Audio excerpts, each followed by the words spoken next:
dahil sa lakas ng ating bagyo nga dinaan dito mga idol. So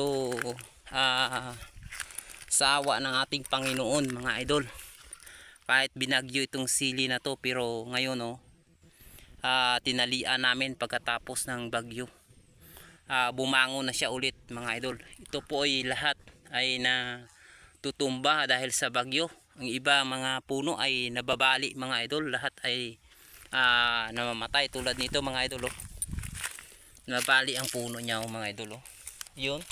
Ito po, ganito po nangyari sa iba, pero buti yung iba ay hindi nababali, na ano lang, parang napilit na siya sa lupa or nahapla mga idol. So ang ginagawa namin pagkatapos nung bagyong Christine ay tinalian namin siya para siya ay bumangon. So ngayon marami na nga bulaklak mga idol, isang linggo lang naka-recover na agad ang ating siling labuyo. So salamat po sa ating Panginoon na kahit ganito lang ang ating production, pero naka-recover ulit mga idol. So ang iba patay, ang iba ay nabubuhay naman, at ito ngayon naka-recover na. So mag-spray po tayo ng ating chemical ngayon para sa uod at saka punjay. Ang spray natin mga idol, like Antracol para sa sili, Antracol at saka ano ba yun, dala ni Utol na Marshall. So ito po yung sigang natin mga idol, halo, magandang klase ng sigang, talang haba.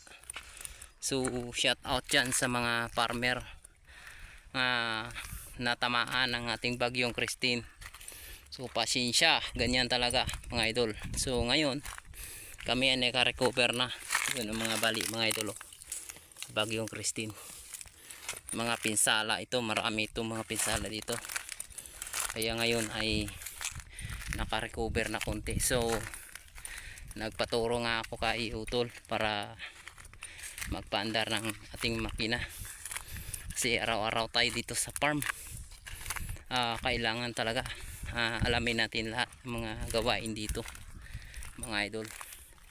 So thank you very much sa mga lahat ng mga supporter ko nanood. Maraming salamat. Sana nga po lagi kayong panood sa aking video, or i-click nyo po ang notification bell para kung mayroong mga bagong mga video about sa farm ay talagang ma-updated nyo agad. So thank you and God bless mga idol.